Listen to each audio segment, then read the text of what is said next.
Om Swastiastu.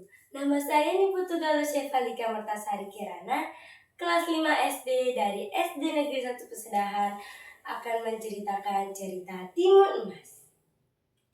Di sebuah gubuk kecil di desa dekat hutan, Mbok Sini menyimpan rahasia yang tidak pernah diceritakan kepada siapapun. Dia bahkan tidak menceritakannya kepada Timun Emas, putrinya sendiri. Setiap malam, dia terbangun dan memandangi Timun Emas yang sedang tidur lelap. Hatinya sedih sekali dan diselimuti ketakutan yang amat besar.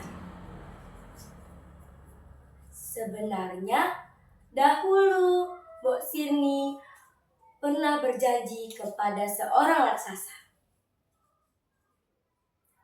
Apakah kalian tahu rahasia Mbok Sirni? Baiklah, aku akan menceritakan cerita Timun Emas Putri dari Mbok Sirni. Dahulu kala di desa dekat hutan, Mbok Sirni masih muda dan penuh kerinduan untuk memiliki seorang anak. Suatu malam, ia sedang berdoa dan meratap. Aku menginginkan seorang anak, meski harus menukar dengan nyawaku sendiri. Tiba-tiba, dia mendengar suara yang sangat besar dan menyeramkan. Hahaha, aku akan mengabulkan permintaan itu. Perlahan-lahan muncul raksasa hitam legam dari kegelapan hutan. Raksasa melanjutkan ucapannya. Jika kamu menginginkan seorang anak, aku bisa bantu. Tapi ada satu syarat yang harus kamu penuhi. Syaratnya, jika anak itu sudah berumur 17 tahun, anak itu akan aku ambil untuk aku makan. Hahaha. Ucap raksasa itu dengan suara yang sangat besar. Karena keinginan Mbok Sirni yang sangat mendalam, Mbok Sirni pun terpaksa untuk menyetujui persyaratan tersebut.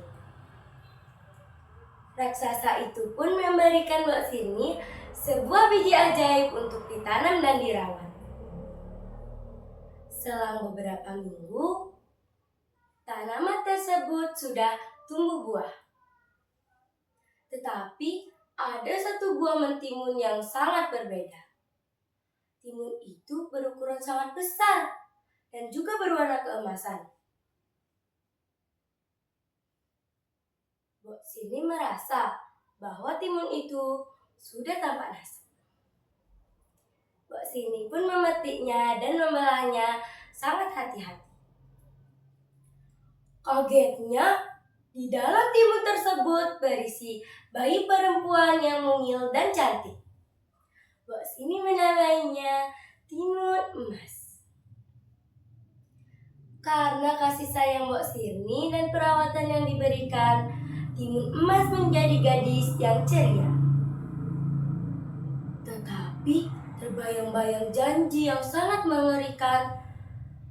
Mbok Sirni pun merasa cemas. Dan janji tersebut pun menjadi kenyataan. Tepat di hari ulang tahun Timun Emas yang ke-17 tahun, raksasa itu datang untuk menagih janji. Mbok Sirni yang panik pun memberikan 4 kantong ajaib yang didapatkan dari petapa bijak. Dan Mbok Sirni menyuruh Timun Emas untuk berlari ke dalam hutan.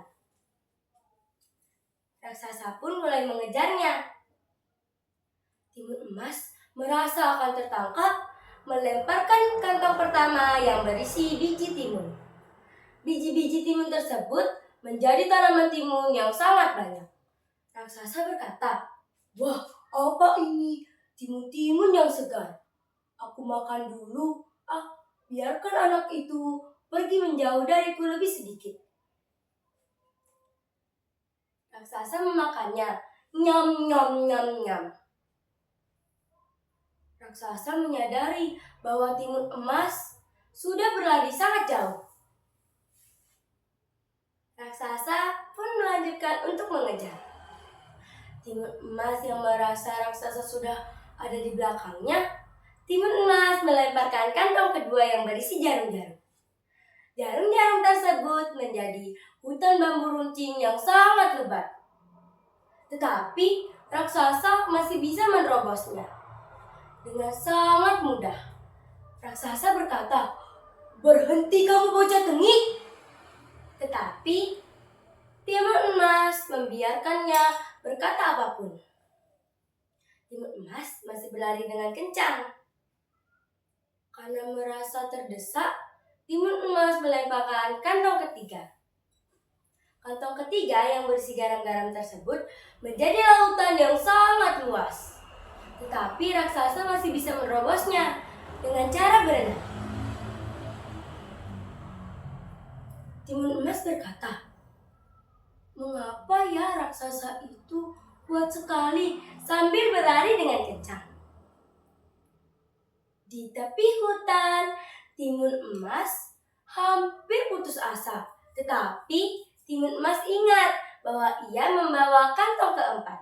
Kantong keempat itu yang berisi terasi. Terasi-terasi itu menjadi lumpur yang sangat mendidih dan lengket. Tak sangka raksasa itu terhisap lalu musnah selamanya. Timun emas pun berhenti berlari dan menengok ke belakang sambil tersenyum. Timun emas bergegas pulang untuk menemui ibunya. Dia berkata, "Ibu, ibu, kita selamat." Akhirnya, timun emas dan Bos Hirni hidup dengan damai dan bahagia. Pesan moral dari cerita timun emas adalah kecerdikan dan kecerdasan bisa melawan fisik yang kuat. Timun emas menggunakan akalnya untuk melawan sang raksasa. Sekian cerita dari saya, Om Santi, Santi, Santi, Om.